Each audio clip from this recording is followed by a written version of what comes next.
And welcome back, everyone. Let me introduce you to our guest this week. It's Jonathan Rabb from Blue Square Poker.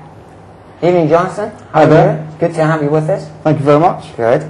Now, we've just finished this weekend the Blue Square Poker 6 tournament up in Bolton. That's right. This was the first time we've run this event. About 2 months ago, my bosses approached me and said, we need to come up with a new event and we want to hold it in Bolton. Can you think of something for us to do? It's got to be a bit different, and we want to get a lot of people to qualify online to go there. So it's not going to be the same as the usual Grosvenor festivals. So I kind of put my thinking cap on, and about half an hour later, I came up with the Poker 6. It only took you 30 minutes. That was it, from start to beginning, including the blind structure, the prize structure. Well, we'll talk about the blind structure in a minute. Yeah, I mean, I was at Bolton over the weekend, and I have to say, it was a different format. You did a six-handed, no limit hold'em shootout. Just for the benefit of the viewers, a shootout is where the 6 players sit at one table, and there is one winner per table. So you have to win your table to advance in the tournament, which was something different. It was slightly different. What it was actually more of a combo event. It was a 2-day tournament, and on day one it was a shootout. There were 16 tables of 6 players, and the winner of each table won £2,000 straight away. It was a £1,000 buy-in event. So if you won your table, you're in the money. £2,000 richer. You're there. This sounds like a good event. I like these kind of events. And then the 16 players who won on day one came back on day 2 and continued to play, still in a short-handed format, but it was no longer a shootout. It became a normal tournament. Yeah, we had 3 tables, and as players were eliminated... 6 and 2 5s. Yeah, there was 6 and 2 5s. We gradually whittled it down. So once we lost 3 players, we went down to 2 tables. And ultimately, we got down to a final table of 6 players. Indeed. Now, I'm going to ask you, this is a technical question, because having had a 6-handed tournament, and Jonathan and I have actually discussed this, but I would just like to bring it up during this interview. We played 6 tables all the way through. That's right. And then when we got down to 7 players, we went to 1 table. So on one occasion in this tournament, we had 7 players. But we did discuss this, and I'd like you to tell the viewers the logic behind it. The reasoning behind it was because, as it was a 6-handed tournament, the whole theme throughout the weekend really was factors of the number 6. Indeed. They started with 6,000 starting chips. There were 6 players on each table. And it was called Poker 6? It was called Poker 6, clearly. Which fits well. And funnily enough, on day 2 there were only 6 prizes. Right. So 7th place was the bubble, was the no extra money. Bubble, remember this one? The bubble is the last player to exit before the prize money. So if we'd been in a situation where we'd kept it at no more than 6 per table, we would have had 4 players on one table and 3 players on another, while they were fighting over a big jump in prize money, because to be consistent with the number 6, you've got 6,000 extra for finishing 6th. It's terrible, isn't it? I know, it's terrible. It fell into the category though. Yeah, it fit the bill.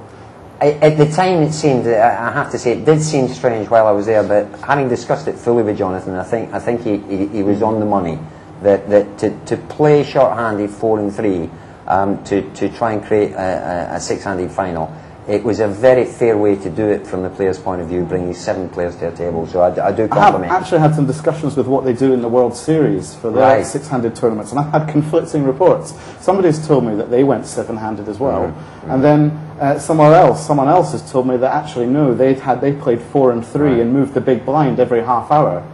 That seems very convoluted to me, and also not necessarily fair, because you could lose that person within the first half hour, and then there's not been any parity in the situation. The one thing I would like to tell the viewers, and I think it is a very important aspect of Poker 6, was the amount of support that Blue Square gave the event.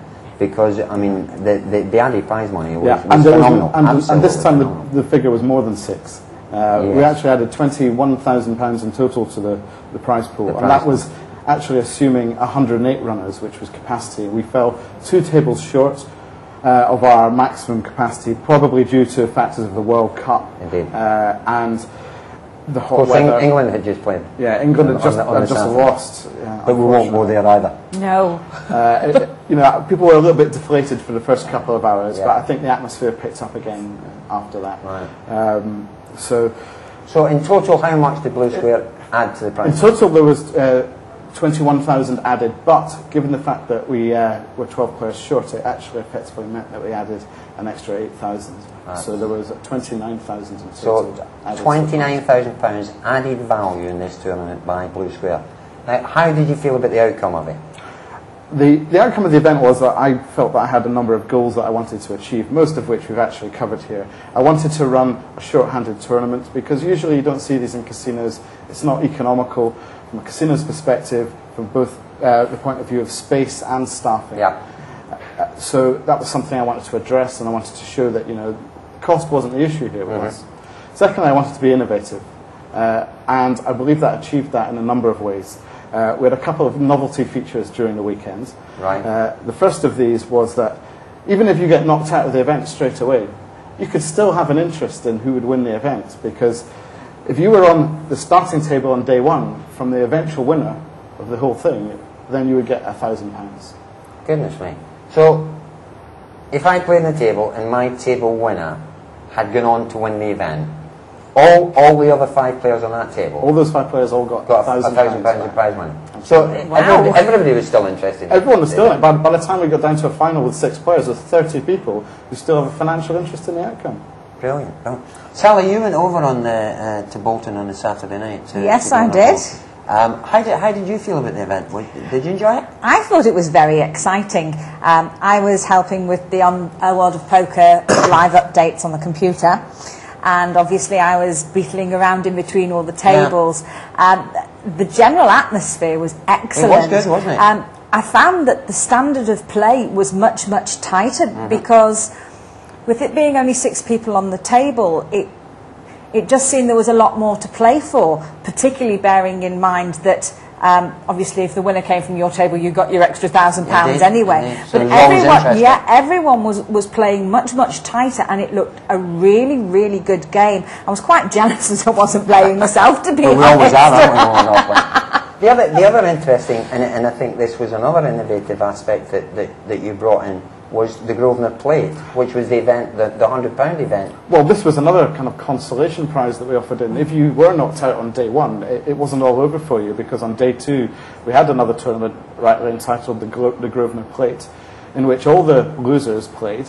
It was a £100 tournament with 1 optional add-on or rebuy, but the initial buy-in was paid for by Blue Square. By Blue Square. So actually 9,000 of the added prize money throughout the weekend went into that tournament.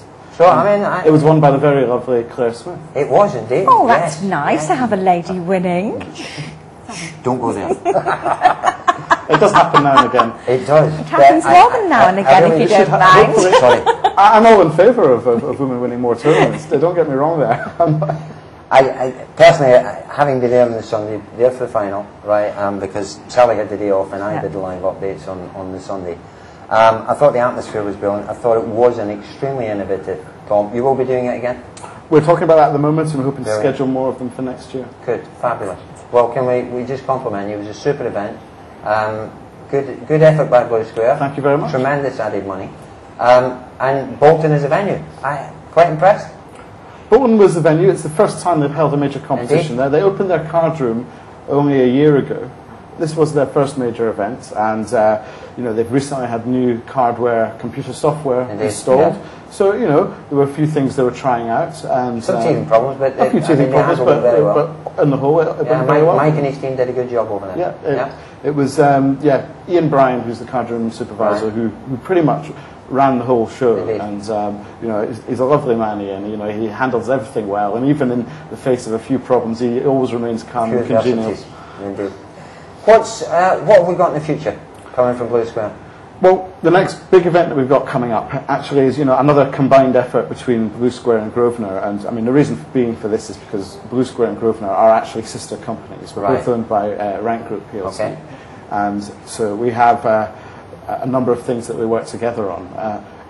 Throughout the year, we have online satellites every Friday night for Grosvenor festivals. Brilliant. And every now and again we organise a very big event together, and the next one is the Grand Prix, which is going into its 5th year. 5th year? Yeah, and it's another unique event. You cannot buy in directly. The only way to get in is to qualify. It's through live